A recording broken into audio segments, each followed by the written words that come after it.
Σίγουρα έχετε ακούσει τη φράση ότι σήμερα το χρήμα δεν έχει αξία ενώ παλιά είχε. Αυτή η φράση απορρέει από τον κανόνα του Χρυσού. Ξέρεις τι είναι αυτός ο κανόνας? Πάμε να δούμε.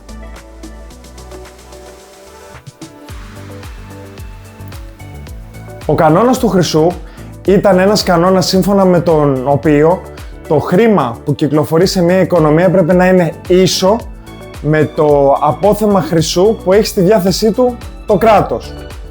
Πάμε να δούμε ένα παράδειγμα.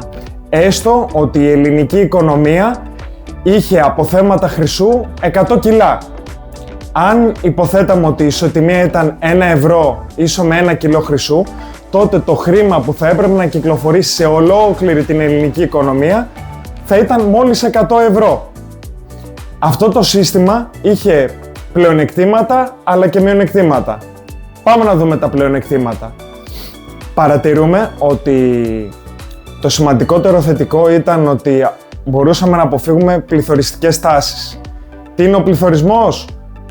Δες το συγκεκριμένο βίντεο και κάνε ένα like, ένα subscribe και ένα share στο περιεχόμενό μας, γιατί βοηθάει τον αλγόριθμο του YouTube να ανεβάσει το κανάλι μας. Επίσης, άλλο σημαντικό πλεονέκτημα ήταν ότι οι ισοτιμίες ήταν σταθερές. Τα κράτη καθόριζαν μια σταθερή ισοτιμία του νομίσματός τους με το χρυσό, οπότε δεν υπήρχαν σκαμπανεβάσματα. Από την άλλη μεριά υπήρχαν αρκετά μειονεκτήματα.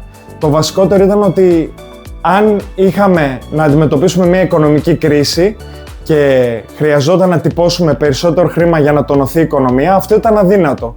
Γιατί αυτός ο κανόνας έλεγε ότι το χρήμα πρέπει να είναι ίσο με το χρυσό που υπάρχει.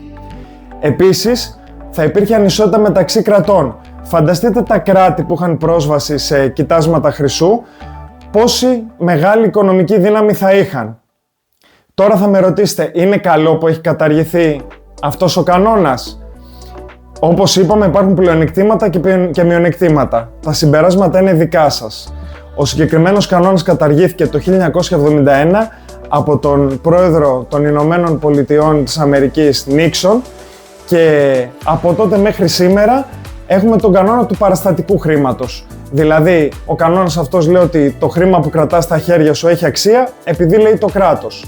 Άρα, το κυκλοφορούν χρήμα σήμερα εξαρτάται από την εμπιστοσύνη στους θεσμούς και στις τράπεζες. Ελπίζω να κατανόησες τι ήταν ο κανόνας του Χρυσού και να θυμάσαι, η γνώση πρέπει πάντα να μοιράζεται. Γεια σας!